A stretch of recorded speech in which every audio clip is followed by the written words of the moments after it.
Please, if you want to ask questions, just ask questions as I'm going along.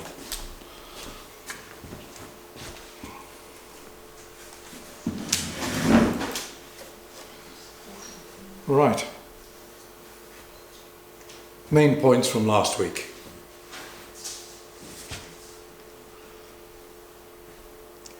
Count your high card points. Aces, we say, are 4. Kings are worth 3. Queens 2. Jack 1. Those are your high card points. So you arrange your hand and you count them. And you decide whether your hand is balanced or not. All the hands are balanced. I'm going to actually describe what is a balanced hand and what is an imbalanced hand in a few minutes' time. As responder, sorry, I'm jumping ahead there. If you've got 12 to 14 high card points and balanced, then you will open one no trump.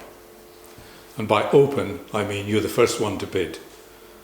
You know, you can pass, pass, pass, one no trump is fine.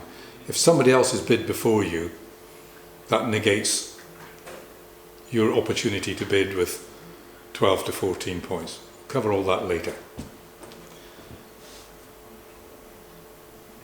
So as responder, if your partner has opened one no trump, and you've got 10 or less, then you're going to pass. That's because the magic number is 25. 10 plus 14 doesn't give you 25. There is no game, therefore you don't want to be in 3 no trump, so you pass, keep the bidding low. 11 or 12 points, you could actually have game. 11 points plus 14 is 25. So you want to keep the bidding going, and you want to tell your partner that you've got 11 or 12 points. So you bid 2 no trump. Now opener at that point, hitting 2 no trumps back from the partner, will pass with 12. 12 and 12 is 24. You haven't made 25. Pass. Leave it at 2 no trumps. If you've got 13 or 14 points, then you go on to 3 no trumps, because there's a reasonable chance that you have got 25 between you.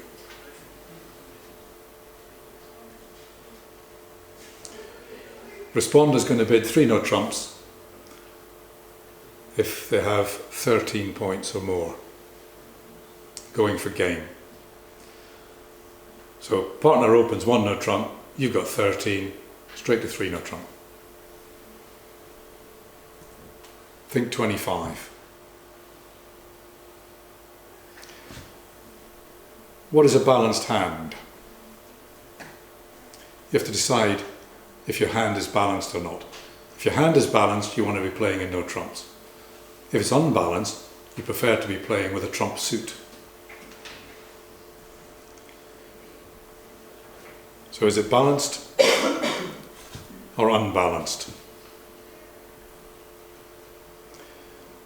A balanced hand, let me give you some definitions.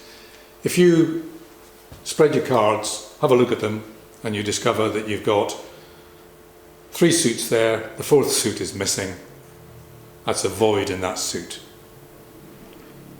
So that's an unbalanced hand. So a balanced hand has no void. If you've got a suit with only 1 card in it, that's a singleton. A balanced hand cannot have a singleton. If you've got 2 cards in a suit, that's a doubleton. You can have a doubleton in a balanced hand, but only 1. So a balanced hand has got no void, no singleton, and no more than 1 doubleton. All other combinations are unbalanced.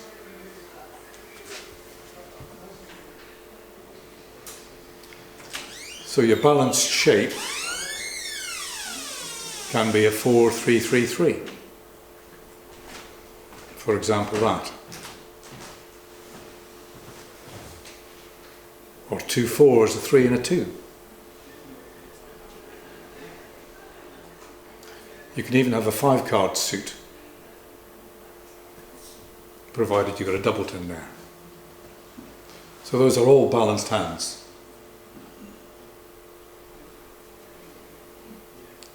So when you pick up your cards, arrange them in your hand, you look at that, you go, I've got one doubleton, that's okay, I've got no singletons, no voids, that's a balanced hand. So no trump hand.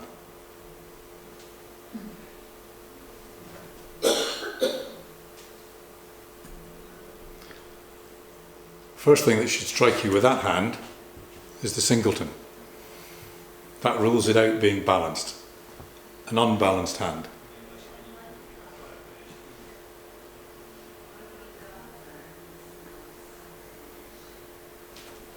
Balanced or unbalanced? Unbalanced. 2 doubletons. Sorry? 12 doubletons. Unbalanced. That will start to come into play more and more often as we go through the course. It's one of the decisions you've got to make right at the beginning. Is it balanced or unbalanced? The hand you'll be playing today will be balanced. Taking tricks. So far we've covered high cards take tricks. The aces, the kings, the queens. Establishing long suits, or establishing even short suits that have got winners, which need you to lose a trick to get there. Quite often, however, to get that last trick that you need, for example, if you've bid 3 no trumps, you can see you can get 8 tricks. You just need another one. You have to do some clever work. So what I'm going to cover for the next 10 minutes or so is another technique of winning the occasional trick. It's called the finesse. When I looked up the dictionary, the definition of finesse with regard to card play is a cunning ploy to win tricks with lower cards than your opponent has. So to give you an idea, if you look at this suit, if you play that normally, play the ace, it wins, you then lose to the king, you then win the jack and the 9. You take 3 tricks. There is an opportunity to take 4 tricks with that combination. And it really depends on where the king is. If the king is sitting in west, you can use the ace as a guard, sitting there with the jacks ready to kill the king if ever gets played. So with the king in west, what you can do is lead one of the cards from south. Queen, jack, 10, it doesn't matter. Let's say the queen. So you would lead the queen. If west puts the king on it, then you take the ace, take the king with the ace. You've now got the jack, the 10 and the 9 to win tricks. You win 4. Because you've used the ace to kill the king. If west doesn't play the king, which quite frequently they won't, and let's say you've played the queen, the king doesn't come down from west, then you have to have the confidence to run the queen all the way around to east and win the trick. And then you do the same with the jack. You run the jack all the way around, and if the king doesn't appear, the jack wins the trick. Then you try the 10. If the king still doesn't appear, the 10 wins the trick. You now need to cross to north, play the ace, and you made 4 tricks with that hand because the king is being guarded by the ace. Of course, if the king is there, you lose your first trick. Tough. It's 50-50. You've given yourself a 50-50 chance. And if it didn't work for you, it's not going to work for anybody else playing that hand. So you're not really losing out. So it's worth taking a finesse, particularly if you can see how to get to 8 tricks, you're needing 9, 50-50 chance. It's better than not taking the chance at all. A finesse. A clever way of playing the cards. If West holds the king, you make 4. If East has it, you only make 3. It's a 50-50 chance, but it only works if West has got the king and provided you lead from South. You lead towards the ace. You're using the ace as the guard, as the trap. It doesn't have to be the ace. You know, it could be that you have the ace in South, but you've got the king and the 10 in North, and you've got a trap set there.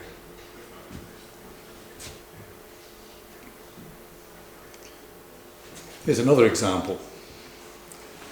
How would you make the most of that? Well, you're going to win the ace, but are you going to win the queen? Again, it depends on where the king is. Again, if the king is up there,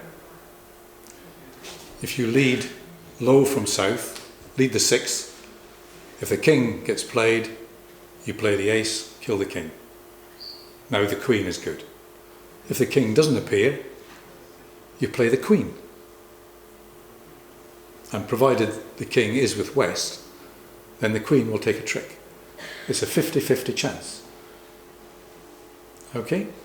But it's better than no chance at all.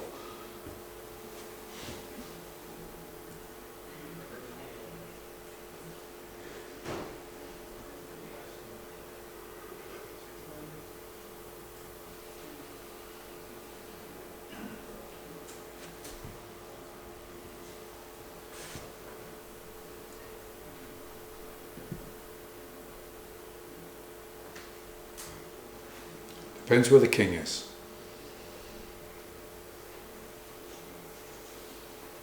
How would you make the most of this one? Well, again, it depends on where the king is. Again, if the king is in West, you play the queen. There is a possibility that West will not play the king. He may be trying to keep the king for another reason. In which case, you let the queen run. That wins a trick. Then you play the 5 to the jack. It wins a trick. And then you win the ace. So you can get 3 depending on what West does. West will tend to play the king to prevent you doing that. But he may well be hoping that the king is an entry into his hand that he wants for some other purpose. Or an inexperienced player who's going to play low.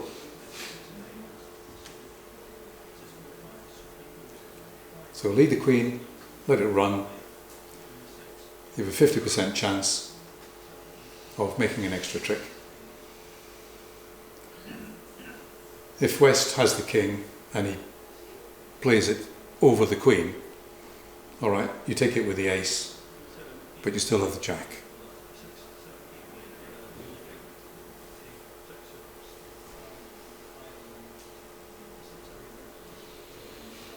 Another one, how to make the most of this one. Ace is going to win. Can the queen win? Well, here it depends if the king is with East. Play from North, play the 2. If the king appears, all right, you play low and you've got the ace queen to win tricks with. If the king doesn't appear, you play the queen and you win with a queen. Of course, if the king is with West, you lose it. But everybody else is going to lose it as well. You've got to go for the chance.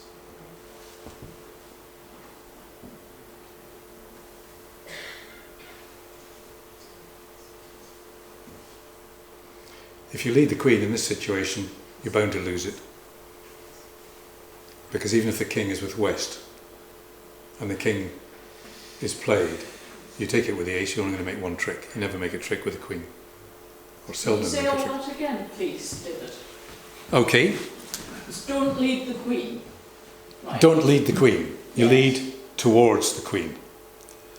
So if you play the 2 from north, and the king is with east, and the king comes down, okay, you play low. All right. You've still got the ace and the queen, right? If the king doesn't appear from east, you still have to have the confidence to play the queen. You don't double think yourself. You've got to commit yourself. You've got to go through with it. You play the queen, and will win a trick with the queen, provided the king is with east. 50-50. Happy?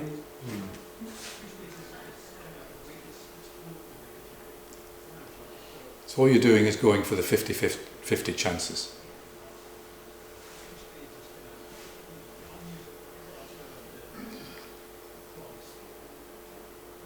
Right. Summary.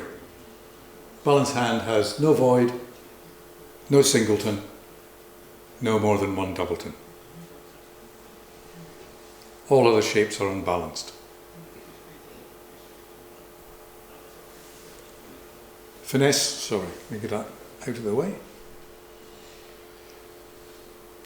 Finesse is a cunning strategy of play to give you a 50-50 chance of an extra trick. And that extra trick might well be the one that you need to make the contract.